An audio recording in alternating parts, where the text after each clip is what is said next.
What is going on? It is Fred from the Red Chair Reviews. How are you? Do not be concerned about my appearance. I know I look disheveled, but I'm not doing anything to my hair or beard. So I'm going for think 2013 Daniel Bryan. That's the look I'm going for right now. It's okay. It's okay. Everything's good. I'm just, my barber is doing very little work right now. That's all. He's not really having to do. Although I'm going to see him here in about an hour. So there we go. I'm here to share with you our finds for the month of May 2025. We did find some cool things at a few exchanges, and some other people picked me up some stuff as well. I'm going to show that first. But yeah, we have quite an eclectic collection. I've decided to talk a little bit more about each one of these things this week. So hopefully you enjoy a longer format video. I would love you to like, follow, subscribe to the Red Chair Reviews. And I always like when you guys comment, and tell me some of the things you've been getting or some of the things you're really excited about that you think I'm going to really enjoy. So repping the old Pastimes Arcade here in Girard, Ohio, my hometown. Best arcade in the world. The largest pinball collection in the entire world according to Guinness Book of World Records. So if you haven't been in Girard, come check out Pastimes. But here we go. This is some of the stuff that we got for May 2025. First, we have a family friend who went to an estate sale. Karen got us a few records here.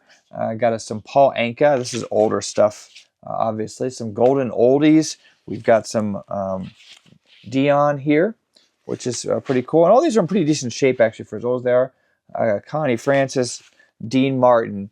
And the thing I'm most excited about, actually, is this Animals on Tour. This is a pretty early pressing of this. It's got that vinyl smell from back in the day, but pretty cool stuff that she found in a estate sale. I think they were all like $1 a piece, so pretty awesome way to start. We also got this really awesome release of Tiny Music Songs from the Vatican Gift Shop by Stone Temple Pilots. This is a MoFi pressing, which they just released. I think they made 3,000 of them. This is number 353, and this is STP's kind of glam moment. If you've ever heard Tiny Music, it's very different than the rest of the band's catalog, I think, but very enjoyable. I think it's a great record. Big Bang Baby was kind of a hit song from there, but I believe Adhesive Love is on that, and I think that's just a great song by STP. So a couple things we found at some thrift shops here in Cleveland. U2's single Discotheque. It's a promo, and I actually don't see that on Discogs, so I just added it as a regular. I didn't feel like going through the process of adding a new release, but it's a promo stamped thing. And then this Magnetic Fields, which is Charm of the Highway Strip. I already have this. About every month there's one thing that we get. I couldn't get reception in the basement to look at my Discogs. I didn't know if we had it, but I picked it up at the recent show, so I already had it. Scorpions with a tasteful cover, as always. Animal Magnetism. I've decided to make it kind of a mission to get all of the Scorpions in like an older pressing. I don't need like fancy presses of their stuff, but I really like their band, and I think every album carries at least 3 or 4 really good songs on it. I got ripped off, y'all. I got ripped off. There was a guy in the mall that had listed David Bowie, first pressing of The Man Who Sold the World, which is kind of hard to find. I was excited about it, and then I couldn't. Once again, I was in this mall, no reception on Discogs, which has been kind of common lately for me. But this is a bootleg. I'm going to talk a little bit more about this in detail. I'm probably going to do a separate video about why this is a bootleg, so you can not get, snaggled. But there's a lot of these. There's more bootlegs of this than actual copies, and there are a few things that let you know that, and I'll show you that in a video this week, so you can kind of see, what the real deal is with that. We did not have Blind Melon's self-titled record. This is best known for No Rain, but Blind Melon's one of those like 90s bands that when I was growing up I did not like. I didn't really think Shannon Hoon's voice was for me. But as I've gotten older, grown more of an appreciation for what he brought to the table. And I really like Soup. Soup is a better record, I think. Star Wars, lo-fi. I don't know why I like lo-fi stuff so much. Like I have a Zelda lo-fi record that I love.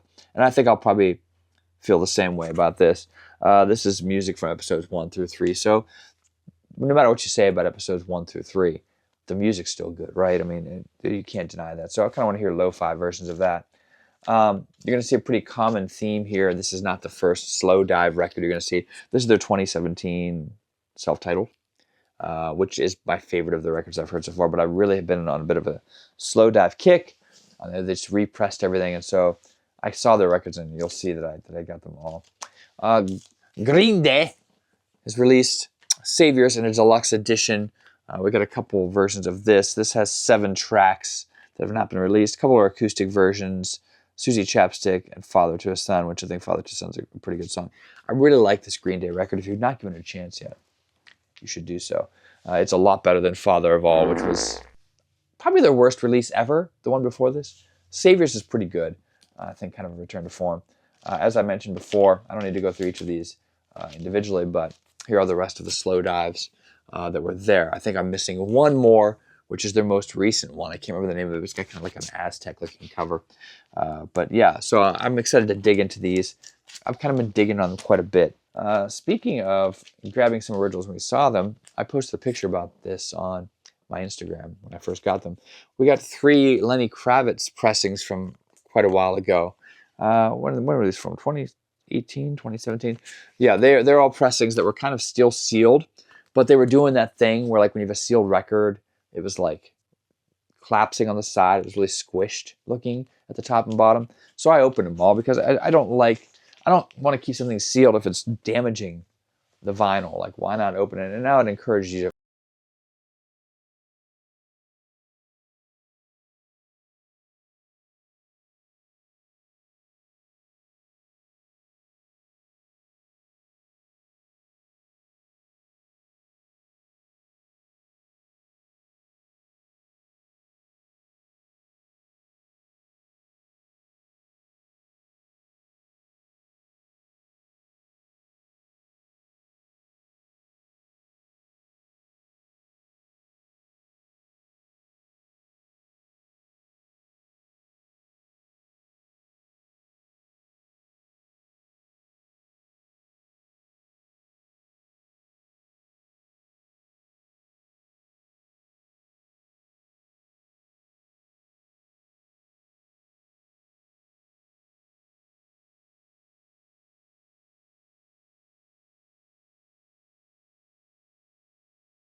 That was really, really, really a cheap record, and it was in great shape and open. The No WTO combo. This involves Jello Biafra, Kristen Novoselic, Kim Thale, and Gina Mainwall, kind of doing a performance there for raising some money in Seattle. It's just 5 kind of like noise rock, spoken word, yelling things. Jello is always doing strange, but the Kristen Novoselic's involved, and I thought that was cool. My wife. This is my wife. The best at finding just random stuff in bins, and she came across this Mortal Coil. This is their album Filigree and Shadow. There are 3 records, I believe, from this Mortal Coil I'm looking for. I don't think there's been any repressings of these. I could be wrong. But this is an original pressing from back in the day, and I kind of really dig this band. Once again, I've just gotten into it over the last year and a half or so. But I've got all their CDs, and this is the first thing that I found out there's on vinyl. So 1 down, 2 to go, I believe, is what I'm looking for. Here's a Sasanta release, Primus, Pucifer, and Perfect Circle. This is for their current, they've had a tour going for a while now. This is Maynard James Keenan jumps on a track here with Primus at the end. It's a 3-song. It was limited only to a pre-order release. So once again, I've never seen that out and about. I really don't love, I don't love Robert Plant. Don't tell anybody, it's a secret. But, I mean, I know he's talented, but I'm not usually into it. But I heard this album with Alison Krauss is really good. It was from 2021, and it was open. It was produced by T-Bone Burnett. And once again, not something I've seen. I think that's one of those records that once people get it, they usually keep it.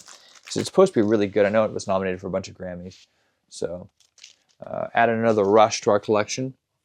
All the World's a Stage. What do you guys think? When you're trying to get a band's entire discography, do you count the official live releases? Do you get those? I guess I am, in this case with Rush because they were such a great live band, but I don't always know. Like if they had like, 11 studio albums and 2 live records, do you need to get the live records to say you got their discography, or do you do not? I don't know.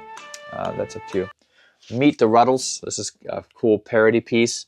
I see one of the guys from Monty Python in here, but this is some silly stuff, man. And once again, it was a original used copy that was open, had very little wear on it. But yeah, isn't it wild? Like they have like these kind of parody covers of some classic Beatles. But this is not the Beatles. This is the Ruddles, the Darts Club Band. Pretty silly.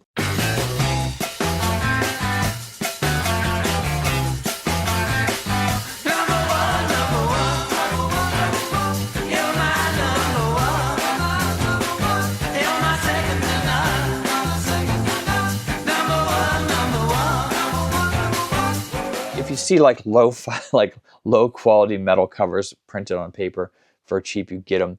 This is Breathalyzer. Apparently this was released on 300 copies in vinyl, but only 20 came with the special orange cover. There was actually an orange and a black cover there, so I just grabbed the orange cover. But this could be terrible. I have no idea. But once again, super cheap. Spurred on by our witnessing of them at the Sonic Temple, Cavalera. This is their re-recording of Bestial Devastation. Man, these guys were really good live. Like, I saw Sepultura in '94, I think it was, with Pantera and Biohazard. Awesome lineup. And they sounded so tight. Of course, it's the 2 Cavaleras, and they have a couple younger guys with them, I think. But, man, they really pulled it off great. And so they made me a believer at that show. And Erin, my wife, agrees. Boy George's hi-hat. Not much to say about this other than it's a club edition and it's Boy George. And why the heck not? This I got because it just was really intriguing to me. Iron Man, Black Knight. I mean, look at these dudes, man. When you see a metal band that's looking that cool, you get it. You get it. So this came out in 1992 originally. I think this is a repress. I don't believe it's an original. Yeah, this is from 2012. So still not a brand new press. Still 13 years old somehow. Falling in love with Elliott Smith lately. So Either Or is the best thing I've heard from him so far. But yeah, this is something, this is a hole in my musical knowledge. So I've been kind of going back and listening to this. But I think this record is one of those from the like late of '97, from like the mid to late '90s, that is ignored. It just puts you in your feels. It's so kind of like stripped back and beautiful and impactful. So yeah, great. Either Or by Elliott Smith. I'm probably going to get all the Elliott Smith stuff eventually as well. But, I don't really necessarily need to, but they have some repressings. But that Either Or pressing is the expanded one, so I grabbed it.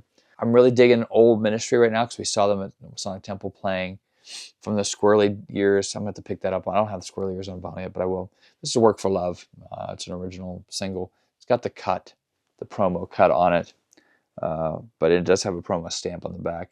But that was only, once again, a few bucks, and I really think that just was a cool era for the band. An original pressing of Napalm Death's Scum.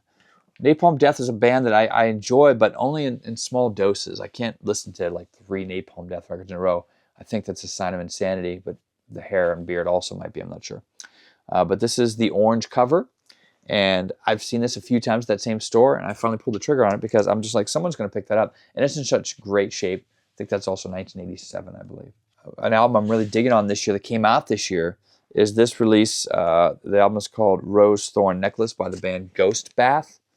Kind of like black metal, kind of noisy, extreme. It's good. It's really good. A Nuclear Blast.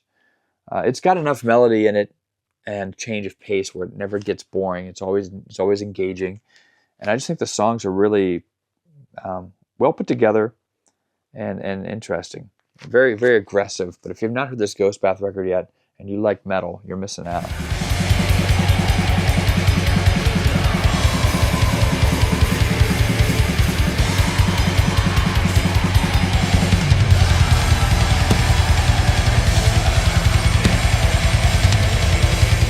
Still ticked off about that David Bowie, by the way. Still mad about it. Anyway, Death Grips, No Love, Deep Web. This is a 2018 pressing, I believe, still sealed. This has a cover that is rather offensive, so they put this black cover over it. I did not know what the cover of this was, and when I got it home, I was like, why is this covered? So I looked it up, and I'm probably going to listen to this at some point soon, because I like Death Grips, but interesting album cover. Here we have some Peter Murphy, Holy Smoke. I know this isn't an old release of Peter's, but I'm checking it out. My wife found that as well. Still don't have Loveless yet, but My Bloody Valentine isn't anything. Find a pressing of this here. I think Loveless obviously is like a keystone record in kind of like shoegaze, the creation of shoegaze. But I do like it enough where I know that I can listen to their other records and probably enjoy them quite a bit. We have the Jesus Lizard. We have Shot. We have Goat. And we have the Jesus Lizard. I think this is just a self-titled, right? Back. Rack. My contacts are not working lately. Rack. Once again, kind of a band that I missed when I was younger. And so I'm going back. I think they were slightly... No, they weren't slightly before my time, but I was still a little young to be digging that deeply to find them. Honestly, I was probably like 12 or 13, so I was listening to like Paula Abdul. The Jesus and Mary Chain. Got a couple of their releases here. I listened to Monkey a couple weeks ago, and on a recommendation of a friend Greg at the pinball place. So checking that out. Mark Lanigan's Houston, some publishing demos, 2002. Epicac Recordings. Anything that's on Epicac, which is a Mike Patent adjacent label, I will grab. This is the Vinyl Me Please Nils Fromm Spaces. Just kind of like ambient, piano-driven, very strange, experimental, but cool. Check out this original pressing of The Clash. This is really, in 1977, this is a record that's the same age as me. Not one of my favorite bands. I'm not huge into The Clash, but if you see an original pressing that's in great shape, you know how important that band is. You got to grab it. We also got Dr. Demento's The Greatest Novelty Records of All Time. It's a 6-album set. It is signed by Dr. Demento. This is open and has been well loved. A lot of wear along the creases there, but it's got some Weird Al on it, of course. But I know the influence of Dr. Demento.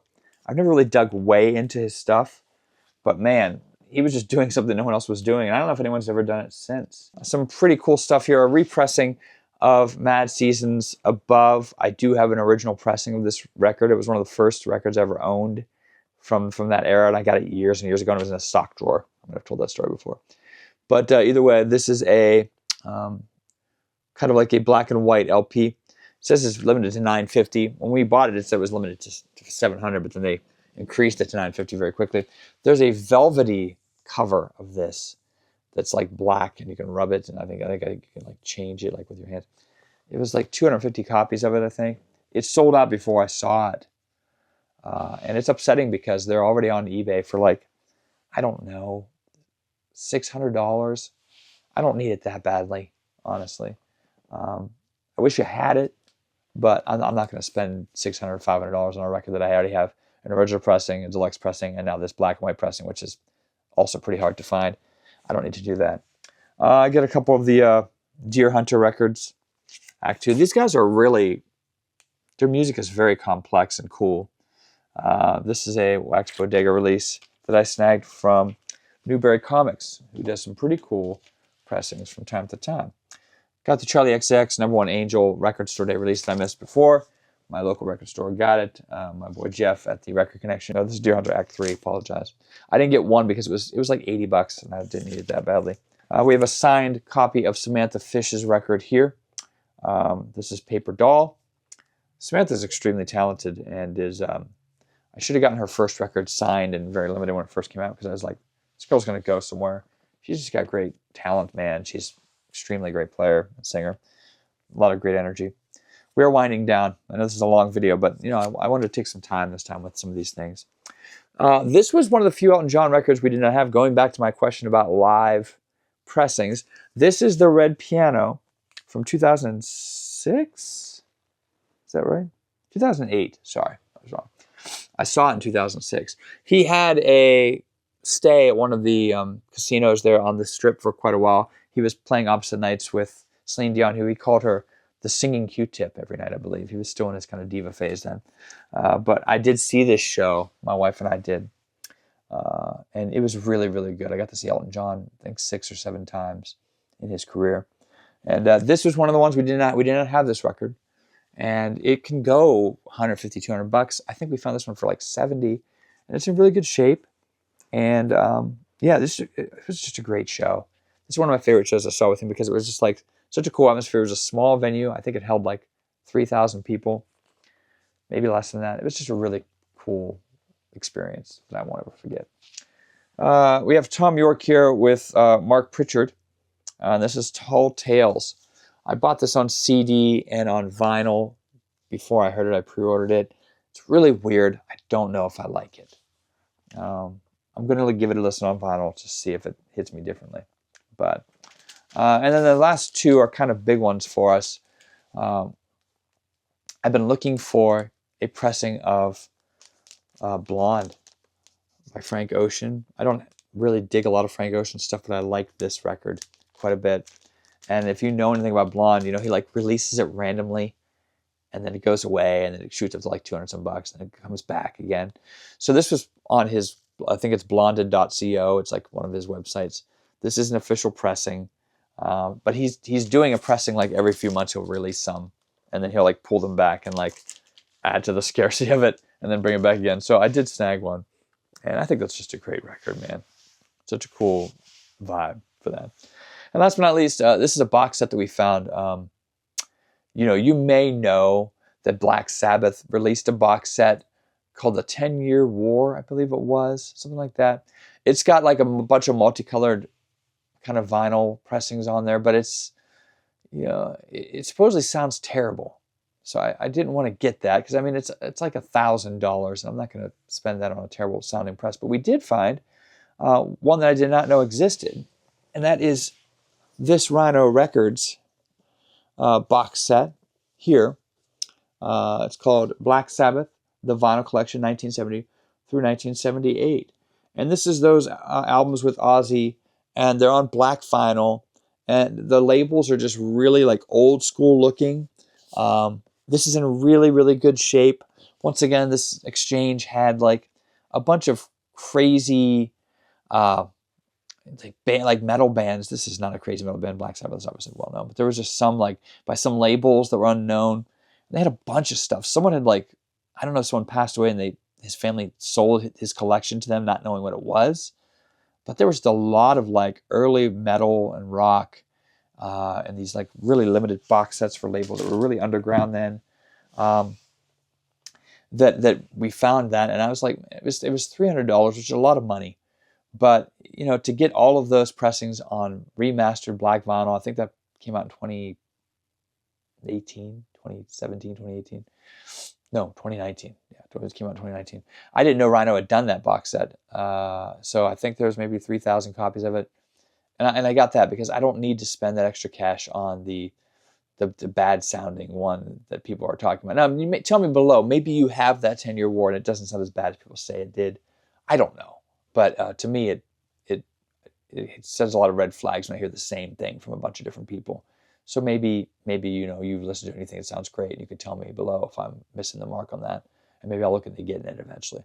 But for right now, that's good. I've got the Ozzy stuff now, all right there. I already had a few pressings of those records. You got to have those Sabbath records, but that's it for right now. That's what we picked up in May. It was once again a pretty good month of finds. You know, I'm hoping that June is less long of a video because, you know, you can't just sell plasma to get records. Maybe you can, but I shouldn't do that. We should not do that. So, but once again, Fred from the Red Chair Reviews. Like, subscribe, please comment below and tell me if you enjoy these videos. I'm planning on trying to increase my content over the summer because I am a high school teacher and I am off of work for a little while. So that means I have time to actually like engage in my collection and do some videos. So I'm very excited about that. And once again, please like, comment, subscribe, and it's good to see you guys. I will see you all again very soon. Bye-bye.